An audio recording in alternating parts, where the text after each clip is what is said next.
Let's do this. I love the Decemberists, and they're one of my favorite bands, actually. I generally do a really deep dive of their music every couple of years or so. Like, these guys really made an impact of me in my youth, and I decided to dive in and do a worst to best. Now, the usual, preset things that I need to talk about whenever I'm doing the worst to best. This is my own personal list. I'm not saying that the best one is the be-all, end-all, critically acclaimed, amazing album. I'm not saying that the worst album is the absolute worst and shouldn't be listened to at all. This is just, if I have all the albums out in front of me, which one would I listen to first and which one would I listen to last? And as always, this isn't going to be like a full-length album review for each of these albums. It's just going to be context of why it is where it is, as well as some personal impacts and opinions that I have about the album. Also, I'm only looking at studio releases, so no EPs, because I know the Decemberists have quite a number of EPs, which hurts me because the Train won't be featured on this. These are just full-length albums, excluding live stuff as well. So we all raise our voices to the air. Didn't make the cut. Not on here. So let's dive into their arguably, and in my opinion, their worst album. Number 8. Won't it all just come around? What a Terrible World, What a Beautiful World, released in 2015. So, this isn't a bad album. In fact, this is a very good album. And Decemberists are one of the few bands that haven't really put out a bad album. This just happens to be their weakest album. This was the album that they put out after their hiatus, and you can see that they didn't really know where to go. Like all the other albums, I just did a mental check. I'm like, yep, all other albums have some kind of a concept behind them. All other albums have a clear personality, a clear identity. And this is one of the only albums of theirs that is lacking of that. The songs feel very disjointed. There's no real unifying theme or unifying sound to them. It just feels like these were the songs that the Decemberists had written or thought about writing within their hiatus, and then finally put on an album. So it does feel much more like a collection of songs as opposed of a full-length album itself. Now, that doesn't necessarily mean that this album is void of any good songs. In fact, quite the opposite. Like, the album opens up with a very, very strong song of The Singer Addresses His Audience, and I also love the first single from this album of Make You Better. Make You Better might actually be one of their strongest songs to date. But I also feel like a lot of these songs start to repeat themselves. There's a lot of songs on here that I feel could have been cut. That's all I really have to say about What a Terrible World, What a Beautiful World. Not their best. So let's move on to their next album. Number 7.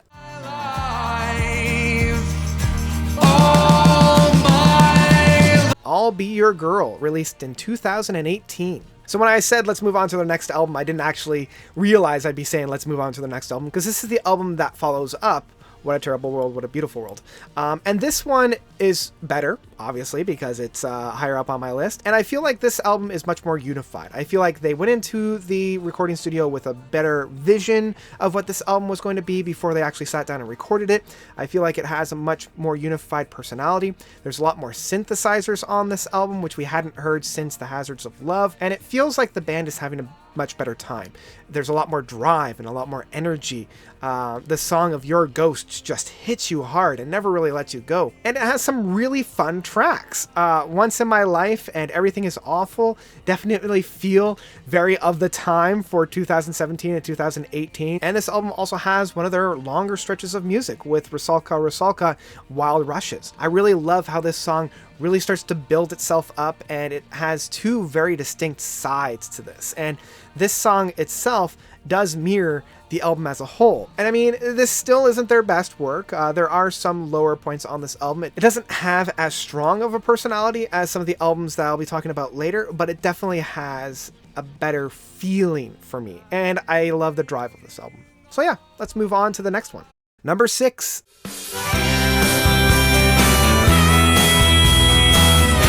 The King is Dead, released in 2011. So even though this album is near the top of the numbers there, I actually really enjoy this album. This album might be the most played album of all of their albums. It's short, it's sweet, it's right to the point, and it's one of the most unified in terms of identity. Like, this album has a crystal clear vision and identity, and like, you can pin that right down. It's just not necessarily my thing, especially coming off of the heels of The Hazards of Love, which I will talk about in a bit. This is much more of like an Americana feel. It's much more of like the singer-songwriter of, say, like a Bob Dylan, much more acoustical approach. It even has much more of a folk, even like almost a country and western feel to it. And they've always had a folky sound, but this was the first that was like less of a British Imperial New English feel to it, and much more of the, as I mentioned, the Americana feel. Much more of that homegrown, good old boys kind of feel to it. The actual production and packaging of this album definitely enhances that as well. And some of the songs on here are very, very enjoyable. Like, not all the songs are really my cup of tea. Down by the Water is a lot of fun. Don't Carry It All has a very peppy, very optimistic, and very happy tinge to it. I also love Rocks in the Box. My favorite song off this album by far is Dear Avery. I could listen to this song on repeat over and over and over again. I love how it ends the album off, and the overall production and the overall presentation of this album is fantastic, and really it's what brought me back to the album more often than not. And as I mentioned at the beginning, this is probably one of my most listened to of all Decemberists' albums. So yeah, that's all I gotta say about The King is Dead. Not quite my cup of tea, but still a lot of fun. So let's move on to the next one. Number 5. So good night, boys, good night. Her Majesty, released in 2003. So their second album, sophomore album. This was actually the first album I ever got from the Decemberists. I actually heard their music off of the Prague archives.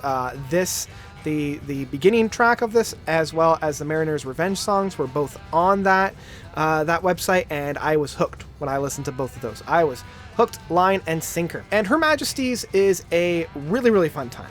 Again, that first track off of this is dark, it's gritty, it's what sold me on the album, which is hilarious because it's the most unique song of the entire album, because then it goes right into one of the happiest songs that the band has ever done, Billy Liar, very much about teenage truancy and just some of the things that they get into, but I also love some of the more heartfelt and intimate songs off of this.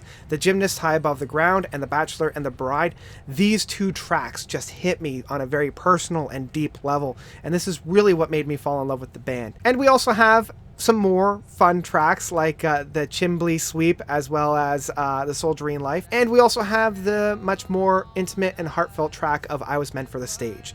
Definitely the closer of most Decemberists' live sets, for very, very good reason. But not all the songs on this album have aged very well. Not all of them are great.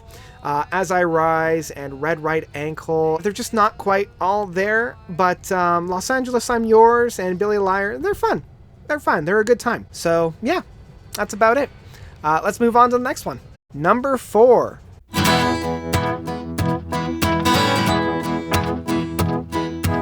Picaresque, released in 2005. So for many, this was the album that put them on the map. This was the one that really set the band on fire.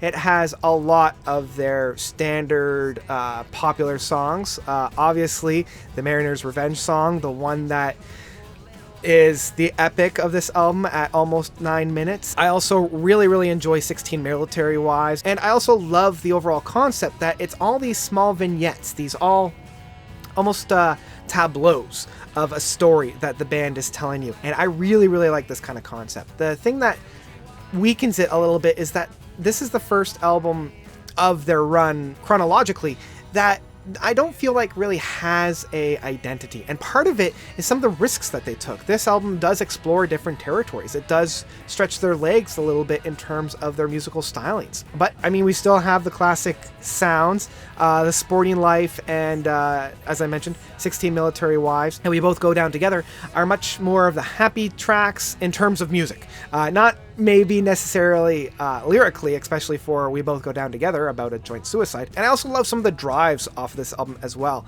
The opening track of Infanta, as well as On the Bus Mill, and of Angels and Angles, or of Angles and Angels. one or the other. These guys have that powerhouse drive that really, again, it is a fun atmosphere, but they have a lot more energy behind them. I also love a lot of their more intimate tracks. The Bagman's Gamut, as well as a little bit to the Engine Driver and On the Bus Mill. I love how intimate and deep both of these tracks, or all these tracks, are. The only thing that lessened my enjoyment overall, because I do want to be a little bit critical of like why I didn't enjoy it quite as much as others, so I feel like the albums that I will be talking about had those stand out oomph. They had those explosive moments. They had those really moments that really hit me a lot more, and this one just didn't quite have that same oomph. It's still a very good time, and I also feel like it is a little bit on the long side. They probably could have cut maybe 3 tracks off of this album and still been really fine, but yeah, overall a fantastic work. So let's move on to the next one. We're getting down to the wire. Number 3. And all the stars crashing. The Crane Wife, released in 2006. So the album that came out after Picaresque might be one of their most progressive rock albums, because these guys are one of the few that aren't necessarily a progressive rock group that I've covered on here. Definitely progressive rock adjacent, because they do utilize a lot of progressive rock techniques in this one, especially for those 2 really big powerhouse songs of The Island as well as the Crane Wife Suites, part 1, 2, and 3. These are the ones that really hit hard and the ones that I really love. This album also has quite a number of experimental songs, and those that worked and those that don't. So as much as I love The Island and the Crane Wife Suite, I also really love Oh Valencia, probably the strongest single track off of this. I also really like Sons and Daughters. Some of the more experimental ones that I think work a little bit are the Shankill Butchers, When the War Comes. These tracks, they try a little bit more. There's a little bit more experimentation on it. When the War Comes is much more of a really heavy, almost metal track in that sense. Like the guitars are just over the top, in your face, bam! But then there are songs like The Perfect Crime number 2 and The Summer Song. I'm not a big fan. I don't think The Perfect Crime really worked all that well.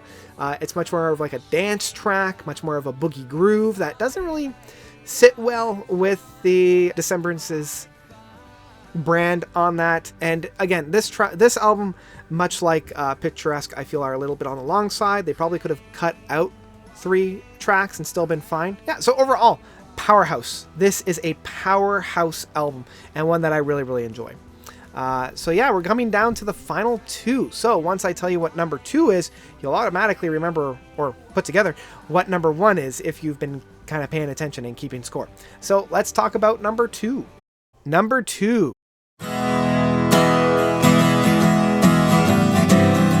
Castaways and Cutouts, released in 2002. Their debut album. This is the case of the first album being so good that they've been chasing that same high ever since. This album is the poster child of what I always say, in that writing a slow song is easier to do than writing a fast song. But writing a good slow song is harder to do than writing a good fast song. Because 3 of my favorite tracks off of this album are probably the slowest of all the tracks on here. Cocoon, Grace Cathedral Hill, and Clementine. They're all so heartwarming, heart-wrenching, and so personal. Really getting to the essence of a human expression. That isn't necessarily to say that some of the happier tracks, some of those much more peppy, like July, Cautionary Song, Odalisque, The Legionnaire's Lament aren't bad. I mean, I love these tracks as well. I love all the tracks on here. I'm just saying that those tracks that really stood out for me were the slower tracks, were the more intimate tracks, and that's really interesting. It's almost like an action movie where the best scenes are those where they're just hanging out. The characters are having a conversation on a couch. I also just love those first few strokes of the guitar work on Leslie Ann Levine. It's so pristine, it's so raw, it's so intimate, it's all the great things that I would love from an independent band, from an indie band. Ends with quite possibly one of my favorite tracks of their whole discography, which is California 1, Youth and Beauty Brigade. The song that's almost 10 minutes long. I love where it goes. I love the ebb and flow. I love the build. They're taking those techniques of yesteryear and bringing them into a modern setting. It's really interesting to see how a subdued album turns out to be one of my favorites, but it really is. So, that's all I gotta say about Castaways and Cutouts. Beautiful album. Love it. You should really, really check it out. But it's time to talk about number 1, my all-time favorite, the Decemberists album for me. And if you've been keeping track, you already know which one it is. So let's just talk about it. It is, of course, number 1. Wanting comes in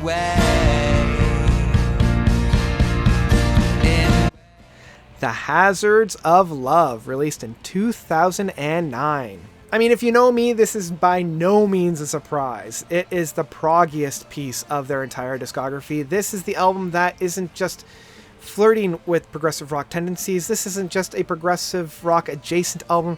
This is a full-on progressive rock opera in every sense of the word. It was originally conceived to be a play that they realized we can't really put this on a stage. We're going to record it as an album, and it is beautiful. Where they go, the ebbs and flows, the consistency within the tracks, the themes that get reincorporated and brought back into the fold, bringing with it the inertia and the momentum from the tracks before it, which breathe a whole new life of the track itself. I love this album.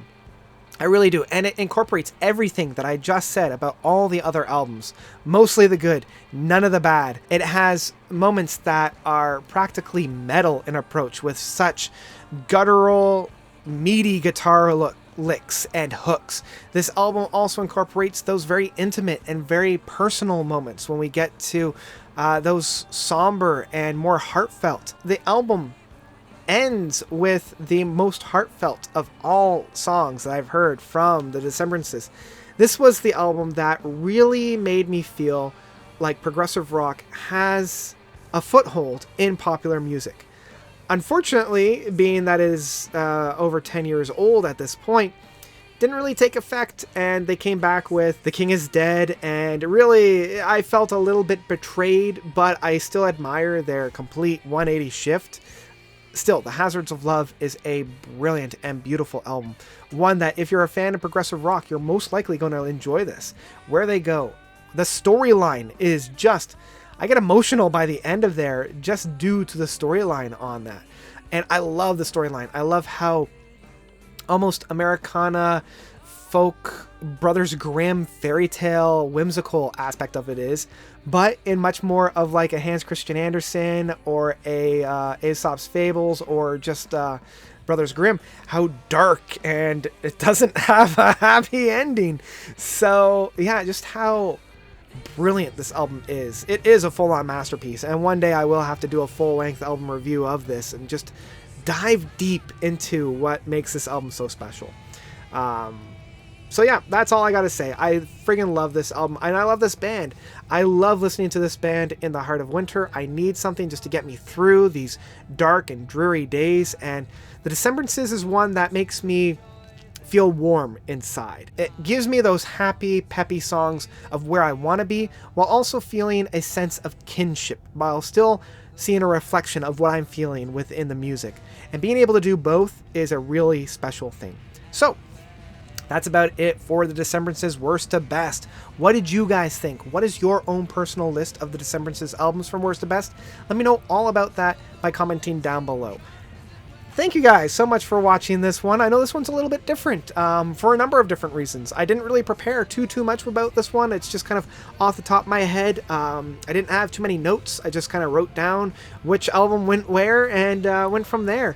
So yeah, hopefully you guys enjoyed it. And hopefully you'll be around for the next couple of them, because I hope to do maybe 3, 4, maybe 5 this year of the worst to best series. So yeah, that's about it. That's about it. Thank you once again for watching. You guys, as always, are definitely the best. And until next time, notes out.